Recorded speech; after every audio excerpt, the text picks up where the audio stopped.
Welcome to Land Academy.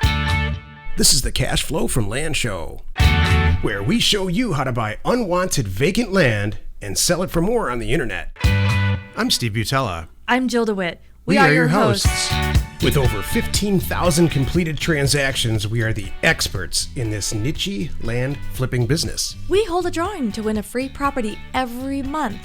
Enter to win by reviewing this show on iTunes and downloading our free ebook at landacademy.com. All right, let's get this show started.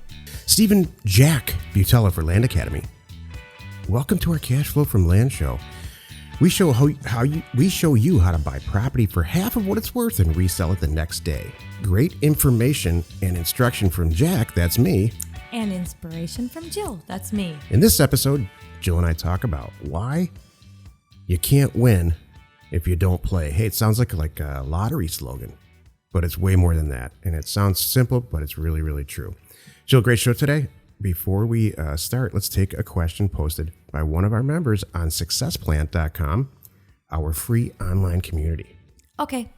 Roy from Tulsa asks, I'm working on a business plan for this land business and I have a question I want to pose to you. What are 3 keys to long-term survivability and profitability in this business? I love it. And he even goes on to say, I'm thinking marketing, buyer's list, systems. Okay, what are your thoughts? I mean, first of all, it's a fantastic question. And I can tell by people who are new to this, the questions that they ask, that it's going to work. Mm-hmm. And this is one of those questions. It's he's planning. And he's asking some people that have done it, what are the key things that you need? And I'll answer them. Number one is access to world-class data, which we provide through Data to Doorstep. That's you're at an unfair advantage, which is really the topic of our next show. That is an unfair advantage, and we provide it for all of our members. So access to world-class data, you're right on with systems. In fact, I've been in this since the 90s. And Jill and I still improve our systems all the time. We still change ways to making things better based on what our customers are asking us. All of a sudden, sometimes you get 3 questions that are really similar from 3 different people, and that tells you that you're either doing something right or wrong, or you need to change the system. So, systems, data, and how to use the data, and if I could have found a great printer, like a industry-specific printer a lot of years ago, a lot of headaches I would have saved. So data, a bulk mail printer that's industry-specific, and systems. You can't win if you don't play. Mm-hmm. Whatever you're trying to accomplish, it's not going to happen without any action. Mm-hmm. You can't win a baseball game by sitting on the sidelines. You got to get in there and play.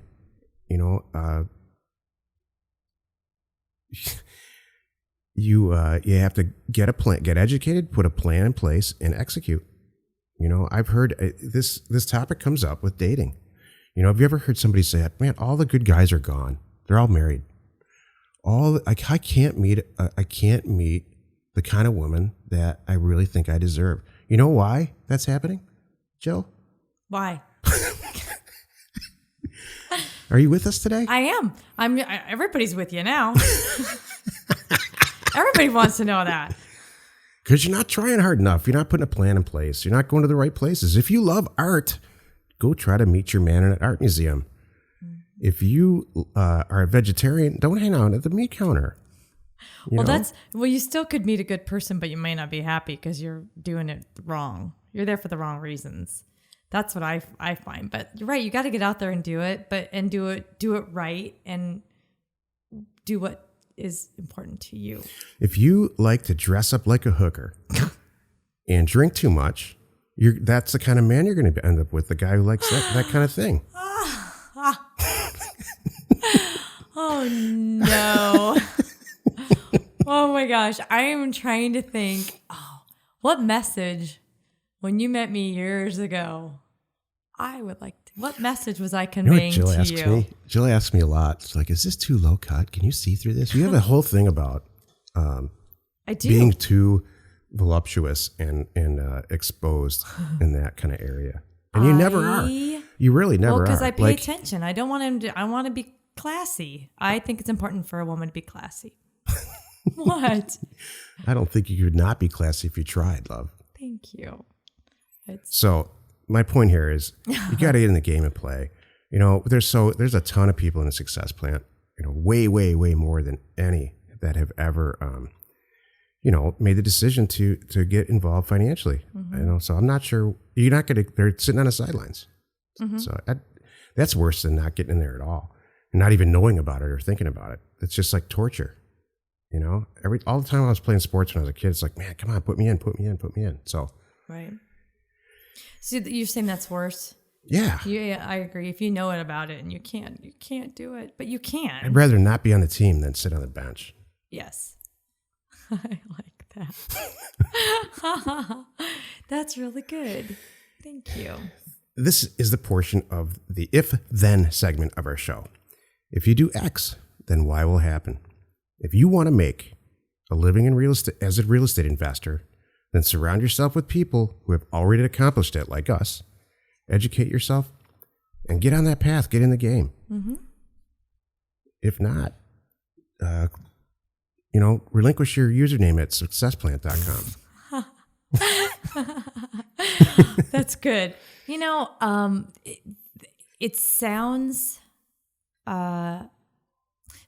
It is easy. A lot of people don't do it for some reason. That, you know, whatever it is, you got to surround yourself with those people. Say, you want to be an actor. You know, you gotta put it out there too, whatever you want, and let people know what you're trying to do. Hey, I'm really working on growing my, you know, acting career and get out and meet some people. So, like, we met that guy a couple weeks ago. You remember that? We all knew he wanted to be an actor, and he was actually really, really funny, good guy. I think that guy's going to succeed. I do too. But he was doing it right. Mm-hmm. He was putting it out there and asking people questions. And what was really interesting he was surrounding himself with not necessarily people who are in acting, because that's not us, but he was clearly surrounding himself with successful people. He's in the right town. Right? And asking successful people, i.e. you, really good questions about being successful. You know, just like the question today, I can tell, but just by that question, and same thing with this kid, that, you know, you can tell that they're looking at it the right way. Oh, yeah. Here's a wrong way to ask a question. Why, you know, how do you make a lot of money?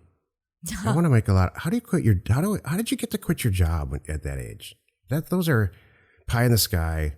You know, how do you be a real estate investor? That's not, you haven't made a decision yet. You know, what's the secret? Mm-hmm. Those are all not the right questions. Mm-mm. We don't get too many silly questions like that. You know where I see those kinds of questions from people who are out there? Maybe they're our competitors, maybe they're not. I'm not going to mention any names, that are saying, you know, here's the secret. There's no secret. There's no secret. Get some world-class data.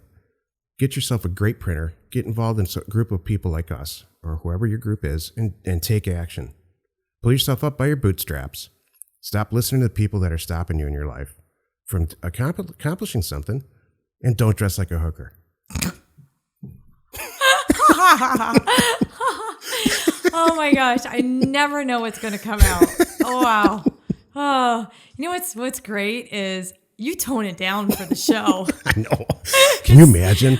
Okay. We just for one day we should have microphones on around the office. Oh my goodness. Well, end both of our careers. Stephen, you and I were walking down the street the other day thinking, can you imagine if someone was pointing one of those mics that you could pick up sounds from, you know, however far away? Like, it's got a dish on it. Yeah, like they're pointing at it, like if anybody could hear what we're sharing right now. And it's stuff that, I mean, you should share it with your most trusted, you know, person. It's stuff you're like, I can only say this to you. But some of the stuff you come up with, wow. You know, when Bill Clinton was president, I saw this news clip. I'll never forget it. So they just exactly what you described. They caught him talking to like a camera guy. Oh, he had no idea that anybody was recording anything, audio and video. And he is just ripping this guy up and down. I thought I told, you know, I never heard him speak that way, like in that tone of voice, because he's a politician. Awesome. He's a politician, so everything's all it's well presented, and he's soft and, you know, in the middle. Politicians are always trying to be in the middle. And man, it was just like refreshing. I'm not a pro Clinton or against Clinton. I'm really not. And I don't even want to talk about politics ever. I'm just saying he just happened to be that president. And That's hilarious. I loved it. Well, we all love it too when you realize that someone is just a real person.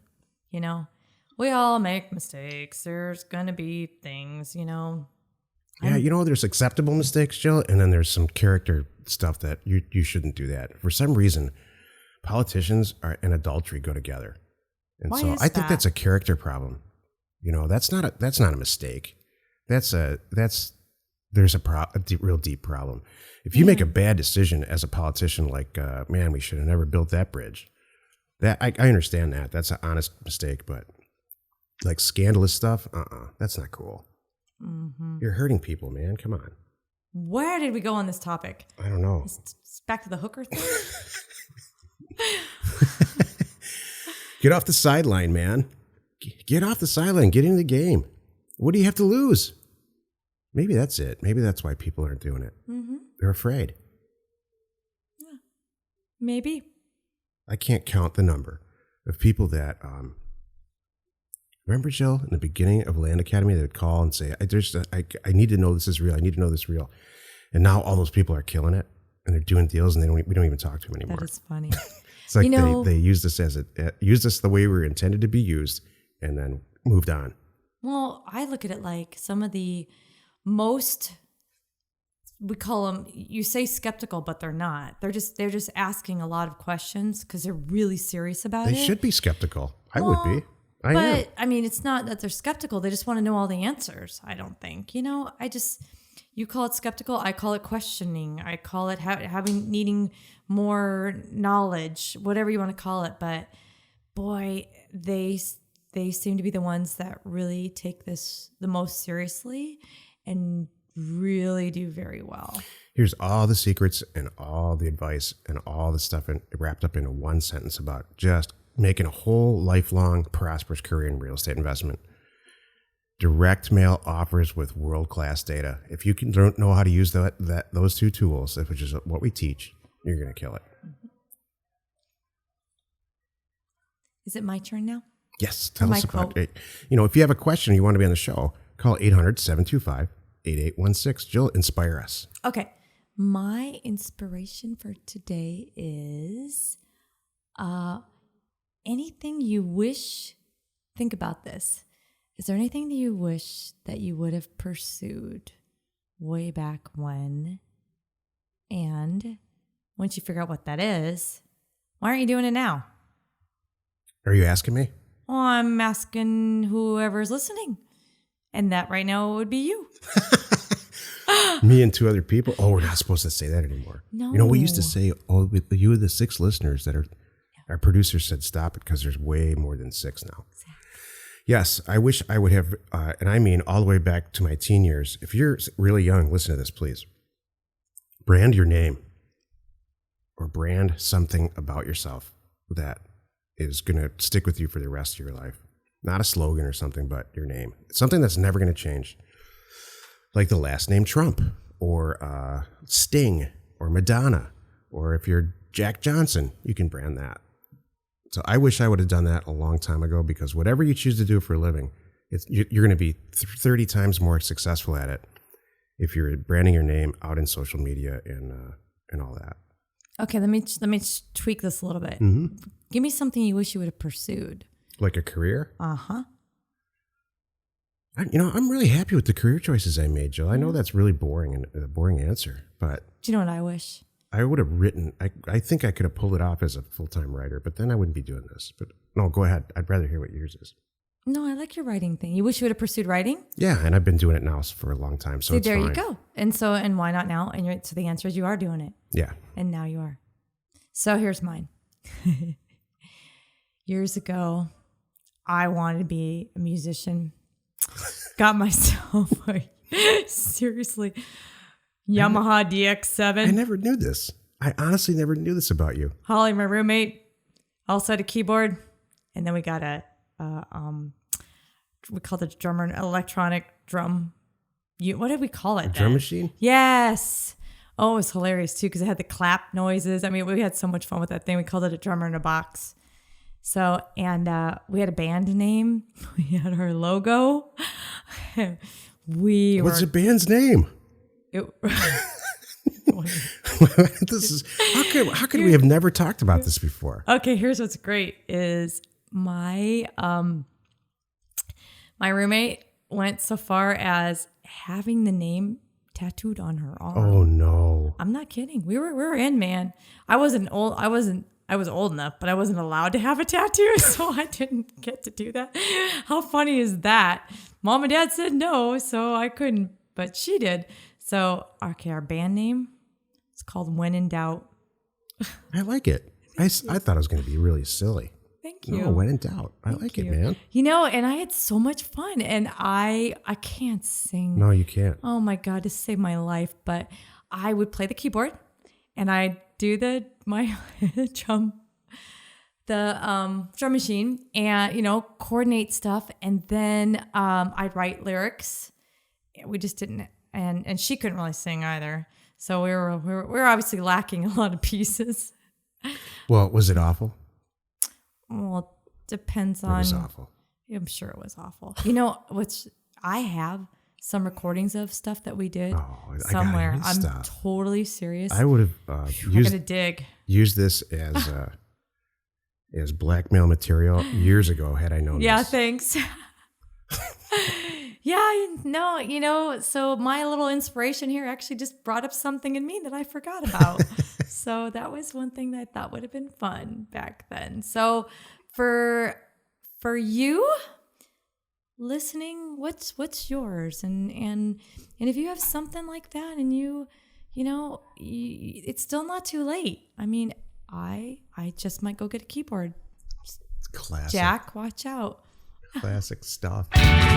Join us in another episode where Jack and Jill discuss how to use information, that's me, and inspiration, that's me, to get just about anything you want. We use it every day to buy property for half and sell it for way more immediately. Good show, Jill. That was fun. Cracking me up about that band thing. It's awesome. I mean it. I can't wait to hear the tapes. Yeah, I have to. I mean, when I say digging, I gotta do some digging. Was it like, like alternative music, like Depeche Mode? Oh, it was all technical. I mean, it was all electronic. Answers all the questions about why you like Yaz and all that. Yes.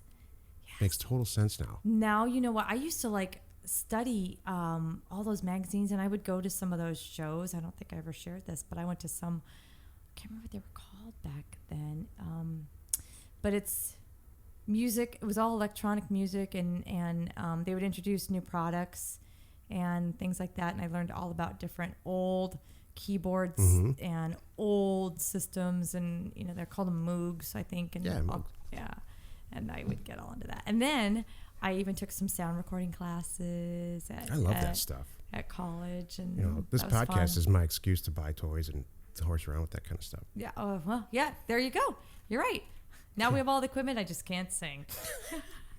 That's not fixable. No, you can't fix that. It's hilarious. Hey, you can't win if you don't play, right? That's right. Let's go buy something for half price today and resell it. Jack and Jill, information and inspiration. We hold a drawing to win a free property every month. Enter to win by reviewing this show on iTunes and downloading our free ebook at landacademy.com. If you want to get involved or you need more information about our profitable, niche real estate operation, call 480-467-0359. You just might get Jill at the other end of the line. landacademy.com. You are not alone in your real estate ambition.